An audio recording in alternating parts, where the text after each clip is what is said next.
Hello વિદ્યાર્થી મિત્રો, તમારું અમારી એમજે ક્લાસીસ ચેનલમાં ફરીથી હાર્દિક સ્વાગત છે। આજે આપણે ધોરણ 11 ના પ્રકરણ નંબર 2 ભાગ નંબર 2 ના ઉદાહરણ નંબર 19 વિશે વાત કરીશું। ઓકે, ચલો જોઈએ શું કહે છે એની વાત કરીએ। તો ઉદાહરણ નંબર 19 માં તમને કીધું છે વિજયન કંપનીના ચોપડામાં 1/4/2014 ના રોજ 1/4/2014 ના રોજ યંત્ર ખાતાની બાકી તમને આપી છે 87,480। રેડી? હવે તમને લખ્યું છે આ યંત્ર 3 વર્ષ પહેલા ખરીદવામાં આવ્યું, 3 વર્ષ પહેલા। તો શું કે છે, તો યંત્ર પર 10% લેખે ઘસારો ગણવાનો છે। કઈ પદ્ધતિ? એ ઘટતી જતી બાકીની પદ્ધતિ। અને બીજું શું કીધું છે કે તો યંત્રની પડતર કિંમત તથા આપણે યંત્રની પડતર કિંમત ગોતવાની છે, કેટલી થાય। અને બીજું શું ગોતવાનું છે, તો 31/3/2015 ના રોજ વાર્ષિક ઘસારો ગોતવાનો છે, ઘસારાની રકમ આપણે શોધવાની છે। ચલો હવે આપણે એની વાત કરીએ શું કહેવા માંગે છે,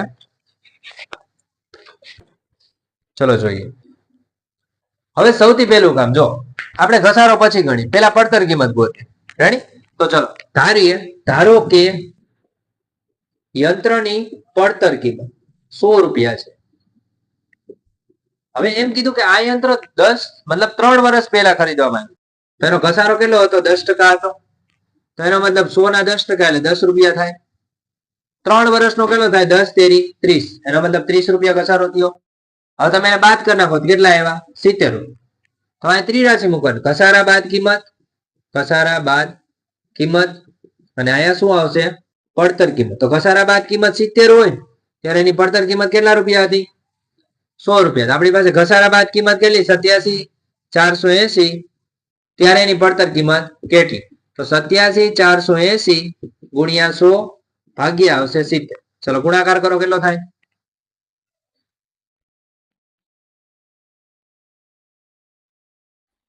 કેલ્સી બહાર કાઢીને જ રાખવાનું। ચલો બોલો કેટલો આવે જવાબ? લાવ કેલ્સી લો।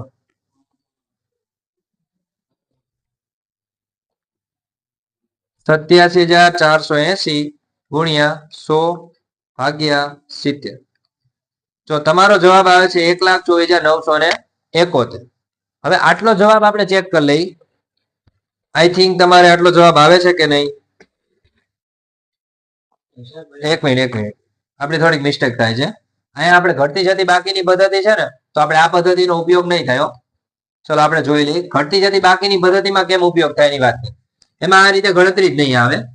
ચલો આ બધી વસ્તુ આપણી રેડી છે, બસ જો હવે આપણે યંત્રની પડતર કિંમત 100 રૂપિયા થાય, પેલા વર્ષનો ઘસારો 10% ગણો તો 10 રૂપિયા થાય।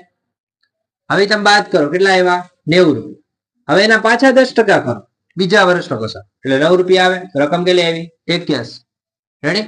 હજી ત્રીજા વર્ષનો ઘસારો ગણો એટલે 8.1 થશે। હવે 8.1 બાદ કરો કેટલા વધે? 72.9। આ ત્રીજા વર્ષનો ઘસારો છે, ઘસારા બાદ કિંમત ત્રીજા વર્ષ। સમજાણું? હવે ત્રિરાશી મૂકો, જો અહીંયા ત્રીજા વર્ષની કિંમત આપી છે અને અહીંયા તમને યંત્રની બાકી આપી છે, તો અહીંયા આપણે લખીએ યંત્રની બાકી। માની લો 72.9 હોય યંત્રની બાકી, ત્યારે એની પડતર કિંમત કેટલી હતી? તો 100 રૂપિયા હતી। પછી માની લો કે 87,480 હોય ત્યારે એની બાકી કેટલી? એનો મતલબ 87,480 ગુણ્યા 100 કરો ભાગ્યા 72.9 કરો। હવે કેટલો ઘસારો આવે? 1,20,000। રેડી? આ 1,20,000 રહ્યું ને એ તમને પડતર કિંમત મળી યંત્ર। ઓકે, હવે આપણે બીજું શું ગોતવાનું કીધું હતું અંદર? ઘસારો। તો ઘસારો હવે મળે કે ન મળે? તો આપણે શું કરવાનું કે આપણને આ જે રકમ આપી એના ઉપર ઘસારો ગણવાનો, ડાયરેક્ટ જ મળી જાય। તો અહીં લખવાનું ઘસારો બરાબર શું આવે? 87,480 ગુણ્યા 10 ભાગ્યા કેટલા આવે? 100। કેટલા આવે છે રકમ? 8,748 આવે। એક મીંડું નીકળી જાય ને, આ મીંડું નીકળે, આ મીંડું નીકળે, બે નીકળી ગયા એટલે 8,748। ક્લિયર? આટલું જ તમારે ગણવાનું છે। આપણે ઘસારાની રકમ કીધી એ આપણે ગોતી લીધી અને આપણે શું કીધું? પડતર કીધી। ઓકે, ચલો આ તમારો દાખલો પૂરો થાય છે। હવે આપણે 19મું પૂરું, હવે 20મું જોઈએ। રેડી? ચલો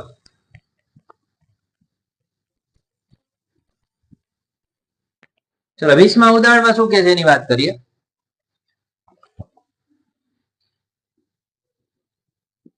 તો ચલો જુઓ, જોસેફ લિમિટેડના ચોપડામાં 1/4/2014 ના રોજ યંત્ર ખાતાની બાકી 1,10,000 છે.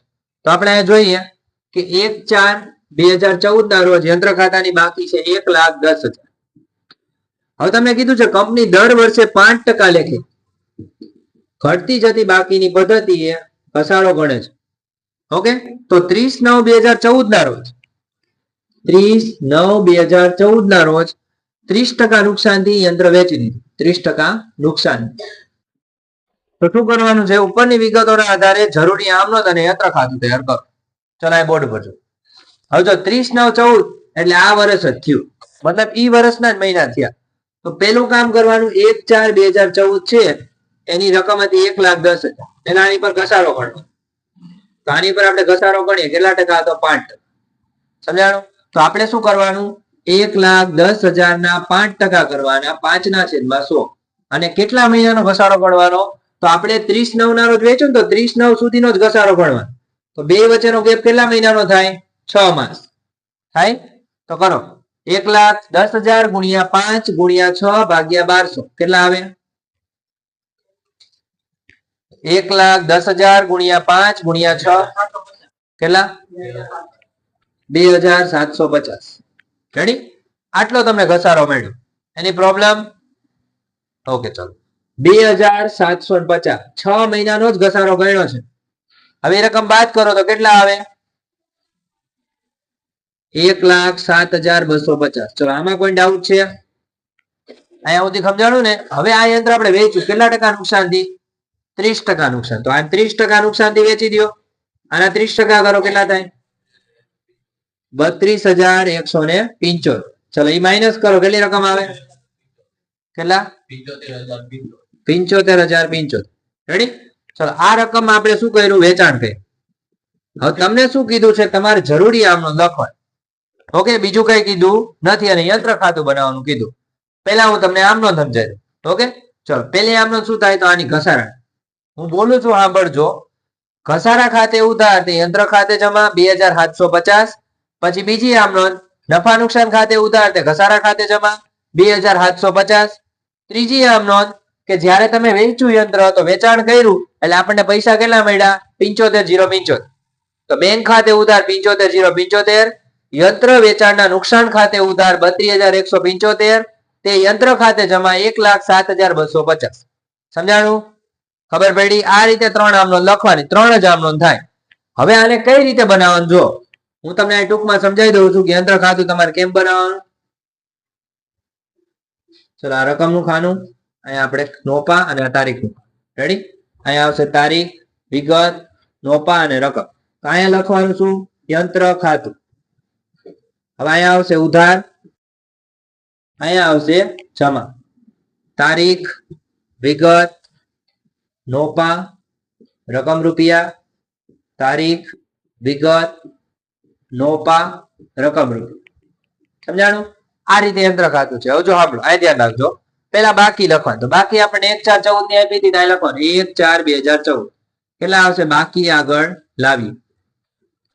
રકમ આવશે 1,10,000. સમજાણું? આટલી લખવાની. હવે પેલા ઘસારો ગણો. તો ઘસારો કેટલા? 2,750. અહીં લખવાનું 31/3/2015. સોરી 31/3/2015 નહીં આવે. તારીખ આપણે 30/9 ના રોજ વેચી દીધું ને, તો અહીં લખવાનું 30/9/2014. અહીંયા શું લખવાનું? ઘસારા ખાતે. 6 મહિનાનો ઘસારો ગણ્યો. નીચે લખવું હોય તો લખી શકો 6 માસ. રકમ કેટલી આવી? 2,750. સમજાણું? હવે આપણે યંત્રનું વેચાણ કર્યું. વેચાણ કર્યું એટલે આપણે પૈસા કેટલા મળ્યા? 75,075. તો વેચાણ કઈ બાજુ આવે? જમા બાજુ. અહીં લખવાનું 30/9/2014. શું આવશે? બેંક ખાતે. નીચે કાઉન્સમાં લખી શકો યંત્રનું વેચાણ અથવા રોકડ વેચાણ. સમજી ગયા? રકમ આવશે કેટલી? 75,075.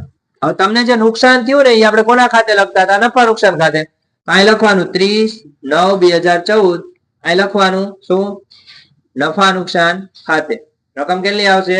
તો આપણું નુકસાન કેટલું થયું? 32,175. ચલો આ સમજાણું બધાને? હવે કઈ નહીં કરવાનું. બે કોર સરવાળો સરખો જ આવશે. જો આ બાજુ 1,10,000 આવ્યા, ઓલી કોનો સરવાળો કરીને જોઈ લો 1,10,000 જ આવશે. પેલા સરવાળો કરીને જોઈ લ્યો, ડાયરેક્ટ નો બોલ. થઈ ગયો? Very good. ચલો 1,10,000. ચલો આમાં કોઈનો વાંધો છે? અહીંયા તમારા 20 સુધીના ઉદાહરણ પૂરા. રેડી? હવે આપણે અહીંયા સુધી રાખીએ છીએ. આના પછીના જે ઉદાહરણ કે દાખલા હશે બાકી, મતલબ ઉદાહરણ તો 20 પૂરા થઈ ગયા છે. હવે આના પછીના દાખલા હું તમને નેક્સ્ટ વિડીયોમાં કરાવીશ. જો તમને ન સમજાય, આમાં કઈ પણ મિસ્ટેક હોય કે તમને ન સમજાતું હોય તો તમે મને કોમેન્ટ્સમાં કહી શકો છો. ઓકે વિદ્યાર્થી મિત્રો, થેન્ક યુ સો મચ. જય હિન્દ, જય ભારત.